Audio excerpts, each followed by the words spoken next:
Plunder Pit, Chapter 23, The Third Man. Gone, came Torgun's voice, echoing from the back depths of the tunnel. You're crazy, they can't be gone. Come and see for yourself, if you don't believe me, yelled back Jake. Chad heard Torgun's rubber-shod feet thudding down the rock passage and realised that it was time to move. He flashed his torch full in Jake's astonished face and sprang out into the open. Not gone, but going, he jeered as he turned and raced up the tunnel. With a howl of fury, Jake launched himself after, but the only light he had was a candle stuck in his hat and, of course, the draught caused by his rush promptly put it out. Chad did not see what had happened, but Jake's yell of rage told him that something was wrong. The noise Jake made brought Torgun tearing to the rescue. "What's up?" he thundered. "That there Chad, he and the other have gone up that passage."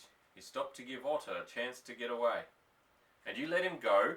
Torgun's raging voice reached Chad's ears and made him run faster than ever, which was just as well, for Torgun had a flash and, snapping it on, did not waste an instant in starting the chase.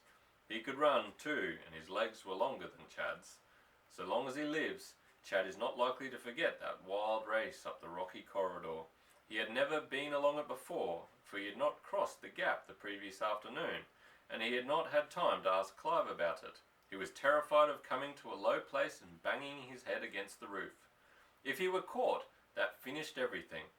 Torgun would drag him back, Torgun would find Clive and Jan, and, with 3 hostages, would certainly be able to dictate terms to poor Mr. Herriot. For another thing, Chad did not know how soon he might reach the gap, and at the pace he was travelling, there would be no stopping if the plank was not handy.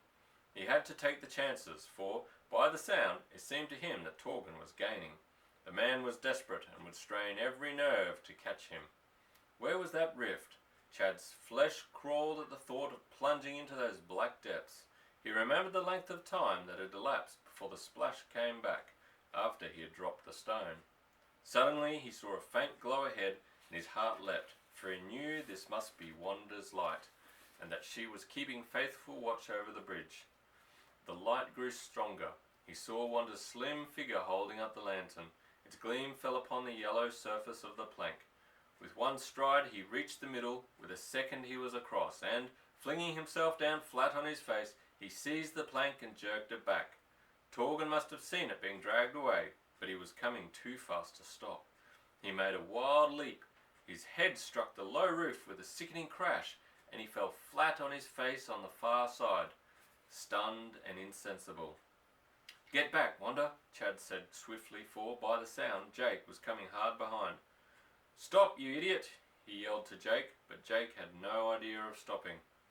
By the light of Wanda's lantern, he could see her and Chad plainly, but he either failed to see Torgun or did not realize what had happened to him. With a howl of fury, he came on full pelt. At the last moment, he saw the great black gap and jumped. He, too, struck his head heavily against the rock roof, and his luck was not as good as Torgun's. Before Chad could catch him, he had dropped into the depths of the chasm. There was a sullen splash, then silence. Wanda went as white as paper. Is he dead?" she gasped. "Jake is.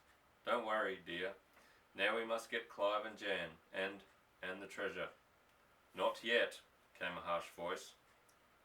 And out of the darkness behind him, a man sprung on Chad and flung him down, falling on top of him.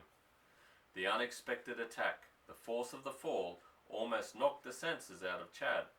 But he was not really hurt, and, after the first surprise, began to struggle furiously, so furiously that his opponent had his work cut out to hold him. For his age, Chad's strength was amazing, and arcing his body, he actually lifted the other clean off the ground, but, do what he could not loosen the man's grip. The floor sloped to the edge of the chasm. The two rolled over towards it, and Chad realized that in another moment they would both be over. The other saw it, too. He shifted his grip, got one arm round Chad's neck, and began to force his head back. The pain was dreadful. Chad's strength was leaving him. He was almost helpless when there came the thud of a blow. The light went out, and all was plunged into utter darkness. But at the same time his enemy's grip relaxed, and his body went limp. With a last effort, Chad rolled free and lay panting. too done to move. Chad, Chad, came Wanda's voice. I'm all right, Chad answered hoarsely. Well, what happened? I hit him with the lantern. I had to. I should jolly well think you did. He was fairly scragging me. You did fine, old girl. What about a light? I have matches.